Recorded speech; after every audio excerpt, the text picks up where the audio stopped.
നമുക്ക് സൺസെറ്റ് കാണാൻ പോവാം.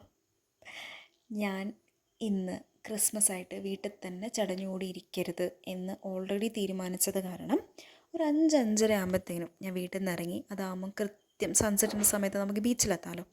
തലശ്ശേരി ടൗണിലാണ് ഞാൻ പോകുന്നത്. നിങ്ങൾക്ക് കണ്ടപ്പോൾ തന്നെ സ്ഥലം ഏതാണെന്ന് മനസ്സിലായി കാണുമല്ലോ. ആൻഡ് ഈ ഒരു ബീച്ച് സ്പോട്ട് എന്ന് പറയുന്നത് വളരെ അത്രമാത്രം ആൾക്കാർ തിങ്ങി കൂടിയിട്ട് അങ്ങനെ ബിസി ആയിട്ടുള്ളൊരു സ്ഥലമല്ല. വളരെ പീസ്ഫുൾ ആയിട്ടുള്ളൊരു സ്പോട്ടായിട്ട് എനിക്ക് ഫീൽ ചെയ്തിട്ടുണ്ട്. ആൻഡ് ഈ ഒരു സ്ഥലത്ത് നമ്മൾ സൺസെറ്റ് കഴിഞ്ഞിട്ട് ഞാൻ കുറച്ച് സമയം ഇരുന്നിട്ടുണ്ടായിരുന്നേ. കാരണം വേറെ ഒന്നും കൊണ്ടല്ല, ആ ഒരു വളരെ കാമായിട്ടുള്ള എൻവറോൺമെൻറ്റിൽ നമ്മളിങ്ങനെ സമയം പോകുന്ന അറിയില്ല. അതാണ് സത്യം. അതിനുശേഷം അവിടെ നിന്ന് തിരിച്ചു.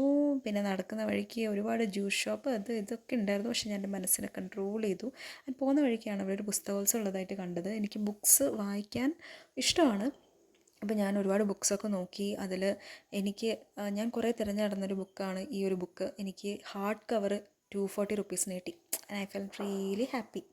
അതിനുശേഷം എൻ്റെ മനസ്സിൽ തിന്നാൻ പോകാൻ വേണ്ടിയിട്ട് ഒരു ടാർഗറ്റ് ഉണ്ടായിരുന്നേ. അത് വേറെ എവിടെയുമല്ല, നമ്മുടെ ആര്യ ഫലൂദ. അവിടുത്തെ ബർഗർ എനിക്ക് ഭയങ്കര ഇഷ്ടമാണ്. അപ്പം ഞാൻ അവിടെ ഒരു ബർഗറും അതുപോലെ തന്നെ ഒരു പപ്പായ ജ്യൂസും ഓർഡർ ചെയ്തു. ഓർഡർ കിട്ടുന്നത് വരെ ഞാൻ അവിടുത്തെ മനോഹാരിതയൊക്കെ പകർത്തി. അതുമാത്രമല്ല, പുതിയ ബുക്കൊക്കെ കിട്ടിയ സ്ഥിതിക്ക് ഞാൻ അതൊക്കെ ചെറുങ്ങനെ ഒന്ന് വായിച്ചൊക്കെ നോക്കി. എന്നിട്ട് ആ ലൈറ്റിൻ്റെ അടിയിൽ ബുക്കിൻ്റെ കുറച്ച് പിക്ചേഴ്സൊക്കെ എടുത്തു. അപ്പോഴേക്കും എൻ്റെ ജ്യൂസും എൻ്റെ ബർഗറൊക്കെ വന്നു. അപ്പോൾ ജ്യൂസും ബർഗറൊക്കെ ഞാൻ സന്തോഷത്തോടെ കഴിച്ചു. അവിടെ നിന്ന് ഇറങ്ങി. തിരിച്ച് നടക്കുന്ന വഴിക്ക് എനിക്കൊരു ക്രിസ്മസ് സന്ദേശമൊക്കെ കിട്ടിയായിരുന്നേ.